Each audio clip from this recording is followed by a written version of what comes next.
ఈరోజు మనము chocolate cyst అంటే ఏంటి? Hello, hi, this is doctor Jhansi, medical director, origins IVF centre.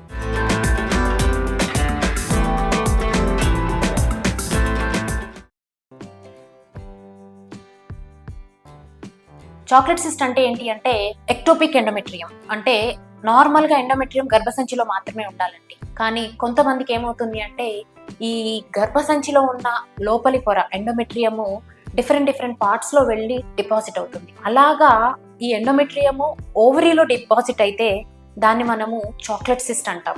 So అక్కడ డిపాజిట్ అవడం వల్ల వచ్చే నష్టాలేంటి? ఎవ్రీ మంత్ గర్భసంచి లోపల ఎండోమెట్రియం లోపలి పొర తయారయ్యి ఇన్ కేస్ ప్రెగ్నెన్సీ వస్తే అది బేబీని సపోర్ట్ చేస్తూ 9 నెలల తర్వాత బేబీని బయటకు తీసిన తర్వాత ఆ పొర ఊడిపోతుంది. అదే మీకు ప్రెగ్నెన్సీ రాలేదు అంటే పీరియడ్ వచ్చినప్పుడల్లా ఆ లేయర్ షెడ్ అయిపోయి మానం ద్వారా బయటకు వచ్చేస్తుంది. ఎలా అయితే ఈ ఎండోమెట్రియము గర్భసంచిలో ఉన్నప్పుడు రెస్పాండ్ అవుతుందో హార్మోన్స్ కి, వేరే ఎక్కడ పార్ట్ లో డిపాజిట్ అయినా కూడా అలానే ఊడిపోయి అక్కడి నుంచి బయటకు రావడానికి ప్రయత్నం చేస్తుంది. కానీ ఓవరీలో ఉన్న ఎండోమెట్రియం కి బయటకు వచ్చే ప్లేస్ లేదు. సో దానివల్ల ఏమవుతుంది అంటే ఎవ్రీ టైమ్ మీకు పీరియడ్ వచ్చినప్పుడల్లా అదే అండాశయంలో డిపాజిట్ అవ్వుకుంటూ ఒక సిస్ట్ లాగా మారి లోపల ఈ బ్లీడింగ్ అంతా చాక్లెట్ కలర్ లోకి మారిపోయి ఒక చాక్లెట్ సిస్ట్ లాగా ఫామ్ అవుతుంది అండి.